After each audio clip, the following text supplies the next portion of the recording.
想到我第一次踏出学院来到昆仑山脉练级，结果却被其他学院的职业者嘲笑是个菜鸟，甚至觉得我的职业只配待在乡下种田。可当我的身份彻底曝光后，刚还嘲笑我的人当场被吓得跪地求饶。原来就在我和白衣元解决掉安倍英日后，守在结界外的山本也瞬间就慌了。事到如今，黑龙会已经坐实了勾结深渊世界的罪行，他现在最担心的是樱花国会不会被牵连。但白衣远从小山庄出来后，只是冷冷看了他一眼。安倍英日已死，黑龙会从今天起正式除名。说完，他便带着我离开了这里。等到我们离开后，山本也才终于松了一口气。这时，3名樱花国的神级强者飞了过来，在得知事情的经过后，他们的脸上都带着屈辱。被白衣远这样打上门，他们却连屁都不敢放一个，这根本就是在打他们樱花国的脸。但事实上，他们的实力和白衣远相差太大，就算想拦也拦不住。很快，这件事在全世界引起了轩然大波。有人觉得白衣远太过霸道，在没有拿出任何证据的前提下就强闯樱花国。不过，也有不少人赞同白衣远的做法。凡是勾结深渊恶魔的，就罪有应得。此时，我和白衣远已经回到了白神小院，不过我却在为刚刚所做的事情感到担忧，随即询问白衣远这么做会不会引起樱花国和我们开战。可白衣远却笑了，那帮家伙才多少实力，老子一个人就能把他们都给灭了。一旁的孟安文笑了笑，你可别说大话了，除了老头子谁也灭不掉樱花国。闻言，我的眼中露出不解，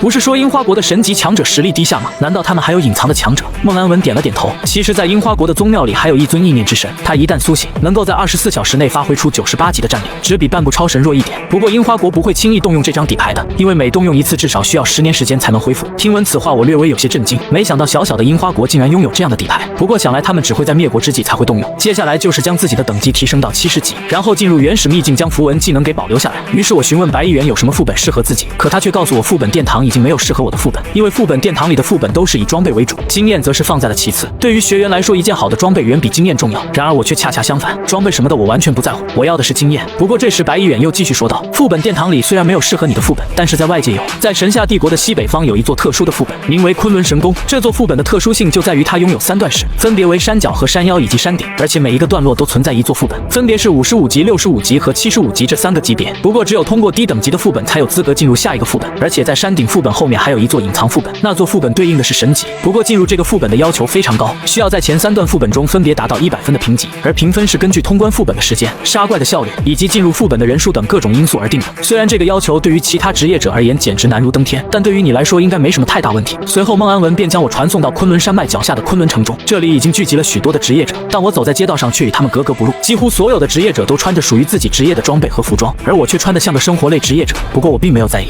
而是抬起头看向城外远方的昆仑山脉。只见巍峨的昆仑山高达万米，山脉更是蔓延上千里，里面存在着许多的副本和秘境，其中名气最大的就是昆仑神宫副本。突然我在昆仑山中感受到了熟悉的气息，那是独属于神灵的气息。显然在这座昆仑山脉中有神灵存在，或者曾经至少存在过一尊神灵。忽然身边传来一个陌生的声音，小兄弟，过来一起喝一杯吧。只见一个中年男人正拿着一壶酒朝着自己举手示意，我原本没打算理会他，可看到他衣服上的标志后，我又立马改变了主意，因为他让我想起了自己的死党高阳，他们都是江宁学府的学生，而高阳则是自己在西海第一中学里唯一的朋友。但自从高考后我们就分开了，如今已经有1年时间没见到他了，也不知道这家伙在学府里过得如何。于是我借着这个机会询问中年男子有关高阳的消息，可他想了许久都没想出学院有一位叫高阳的学员，但他身边的女治疗师却忽然想到了什么，您说的不会是那个剑盾骑士吧？听说他在一场新生试炼中出了意外，据说伤得不轻，就连学府里最好的治疗师都没有办法治愈。闻言我的身体猛地一震，要知道学府里的新生试炼一般都很安全，而且老师们也会对考生进行照看，不太可能会出现意外。难道高阳是被人陷害了不成？想到这，我的拳头不自觉地握紧了起来。紧接着我继续询问道，难道学府没有去请更好的治疗师吗？那人摇了摇头，学府里最好的治疗师已经是85级了，如果连他都没办法，那就只能请神级治疗师出手了。可神级治疗师哪有这么好请的？整个帝国里也没几位，一般人根本就请不动。闻言我焦急地对他们说道，帮我打听一下高阳现在去了哪里。此时我的语气已经有些变了，不再是请求，更像是命令。几人的脸色开始变得不悦，他们觉得我只是区一个生活类职业者，根本没有资格对他们发号施令。若不是看在风自流的面子上，我甚至连和他们说话的资格都没有。可这时风自流却给了他们一个眼色，赶紧去打听一下。风自流的面子他们还是要给的，于是他们纷纷拿出通讯器开始询问学院里的同学。片刻之后终于有了回应，原来学府没办法治疗高阳，之后便给了他一笔钱回家休养去了。说到这，女治疗师忽然眼前一花，只见我的身影早已消失不见。几人见状顿时懵逼了，卧槽，刚刚发生了什么事？我们不会是见鬼了吧？数秒后风自流猛地发出一声惊呼，如果我没猜错的话，他应该就是我们神夏帝国的第一天才林墨雨。听闻此话，所有人都露出不敢置信的表情。老大，你会不会弄错了？那样的传奇人物怎么可能出现在这里？可风自流却摇了摇头，十有八九不会错。灵神将也是完成转职1年左右，最重要的是他和高阳的家乡都在西海市。经过他的分析，几人立马反应了过来，同时他们庆幸刚刚还好没和我发生不愉快的事情，要不然就算有10条命也不够死的。与此同时，我正以最快的速度赶回西海市，经过连续数次传送，仅用了不到5分钟，我便赶到了高阳家。只见高阳无比虚弱地躺在病床上，昔日开朗的他此时已经变得毫无生气，2条腿齐刷刷被切断，而且双手也开始始枯萎。看到这一幕，强烈的心酸瞬间涌入心头。而这时他却强行挤出笑容，轻声说道：“你小子怎么来了？”可我无视他的话，质问道：“为什么不告诉我？”高阳提着沙哑的声音说道：“告诉你也没用啊，他们说就算是神级治疗师都不一定能治好。”闻言我哼了一声：“你怎么知道我没有办法？不过你先告诉我伤是怎么来的。”随后高阳将事情的经过告诉了我。原来他在新生试炼中掉进了一个沼泽，结果出来时双腿就已经不见了。更诡异的是，伤口竟然自我愈合了。我思索片刻后，拿出一瓶剧毒胶的脊髓给他服下，结果却没有半点作用。看来唯一的办法就是找白眼他们帮忙了。